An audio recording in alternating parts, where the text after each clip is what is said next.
Box e hoje eu vim aqui conversar com vocês a respeito da ansiedade e alimentação, sobretudo nesse período de isolamento. Então a primeira coisa que a gente tem que entender é que a ansiedade é um sentimento comum. Ela é normal frente a alguma situação que nos deixa mais apreensivo, a uma grande expectativa ou algo que nos cause medo. Mas muitas vezes essa ansiedade ela é tão grande, ela gera uma expectativa tão apreensiva que foge do nosso controle. E é aí que a gente começa a ter a ansiedade mais patológica, tá? Então, como agora a gente está num período que nunca ninguém vivenciou isso antes, é um período que nos gera medo, nos gera alguma expectativa, a gente não sabe quando que isso vai acabar, a gente acaba ficando ansioso por isso também. E a alimentação ela entra nesse contexto porque muitas pessoas acabam usando o alimento como uma válvula de escape, né? A gente come para se sentir melhor, a gente come para ter sensações boas. Então, por isso, muita gente está enfrentando problemas com a alimentação agora, seja também por questões de horário. Então, eu trouxe alguns pontos para a gente conversar aqui hoje que eu considero importantes. Então, vamos lá. A primeira coisa que eu acho bem importante é a gente aprender a diferenciar a fome da vontade. A fome, ela apresenta uma reação física.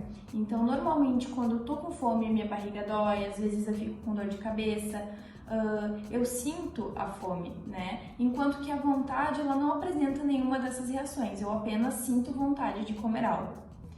A fome, ela é persistente também, então é o segundo ponto. Fome é persistente, a vontade, ela não é. Então, se eu estou com fome e eu não como nada, essa fome ela não vai passar, ela pode inclusive aumentar. Enquanto que a vontade não, às vezes eu vou lá, me distraio, tomo uma água e essa vontade passou, né? O terceiro ponto também para a gente aprender a diferenciar é que a fome, ela não é seletiva. Então, se eu estou com fome, eu como qualquer coisa que eu tenho disponível. Enquanto que a vontade, ela é normalmente seletiva. Então, eu tenho vontade de comer, vamos supor, um chocolate, um salgado, eu tenho vontade de comer algo específico. O segundo ponto que eu acho bem importante a gente trazer aqui na conversa é sobre ter rotina. Então a rotina ela acaba nos guiando um pouco nesse contexto alimentar. Por isso que muita gente agora está trabalhando em casa, acaba não tendo uma rotina, talvez diminuir o horário de trabalho. Eu acho bem interessante ter a rotina tanto para o trabalho e dentro disso estabelecer os horários da alimentação, que vai ajudar bastante a ter uma organização alimentar melhor. Então, por mais que às vezes tu não tenha uma rotina, talvez de trabalho, pode criar alguma rotina com outras tarefas diárias para fazer, por exemplo, se dedicar a alguma área de estudo que você gosta, ou então ler algum livro, praticar algum esporte e dentro dessa rotina ir ajustando a alimentação. Então, entre café da manhã, algum lanche, almoço, jantar. Isso vai ajudar bastante a ter um controle maior da alimentação. Outro ponto interessante para a gente falar aqui é a qualidade do sono. O sono está muito interligado tanto à nossa saúde física quanto mental, então ter uma boa noite de sono com certeza vai ajudar a gente a se manter mais relaxado ao longo do dia. Por isso, é bem interessante a gente trazer alguns tópicos da higiene do sono. Então eu separei aqui para comentar com vocês o que é interessante fazer antes de dormir, né? Então, evitar ficar no celular ou perto de aparelhos eletrônicos vai ajudar a ter uma noite de sono melhor.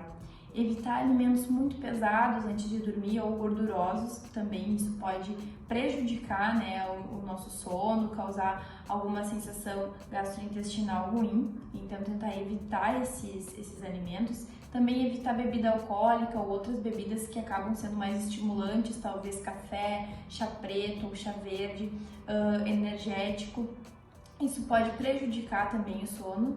E ler um livro antes de dormir pode ajudar também, porque acaba induzindo um pouco ali o sono. Então, é um fator que vai contribuir a ter uma ótima noite de sono. E por último, e não menos importante, uma coisa bem interessante da gente comentar é como a alimentação pode ajudar a gente a reduzir os níveis de ansiedade. Então, quando a gente fala nesse assunto, a gente está trazendo questões sobre vitaminas, aminoácidos e minerais. Então, a primeira delas é a vitamina C. A vitamina C ela ajuda a reduzir os níveis de cortisol, que é o nosso hormônio do estresse, e a gente obtém a partir de frutas cítricas, pimentão, brócolis, por exemplo. Segundo é a vitamina D, que a gente pode obter a partir da exposição ao sol, então 15 minutos para pessoa saudável já é o suficiente. E a vitamina D mantém a nossa imunidade mais protegida e também ajuda a reduzir alguns níveis de ansiedade, tá? Quando a gente fala em aminoácidos, a gente pode falar do triptofano, que é um aminoácido convertido em serotonina, que é um neurotransmissor responsável pelo relaxamento, pelo bem-estar.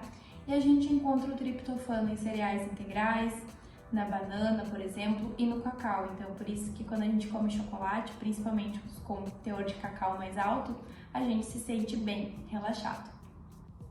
Se tratando de minerais, a gente pode falar do magnésio, porque ele auxilia no relaxamento muscular e também melhora a qualidade do sono. E a gente pode obter magnésio a partir de algumas sementes, principalmente, como a de chia, como a de gergelim, de girassol. E por fim, alguns chás que têm ação mais ansiolítica, né, de relaxamento. Então, a gente pode trazer o chá de melissa, de camomila e de maracujá. Eu espero que vocês tenham gostado. Qualquer dúvida ou sugestão sobre alimentos, vocês podem também deixar pra gente, a gente vai adorar saber e incluir também como pauta em próximos vídeos para trazer com vocês.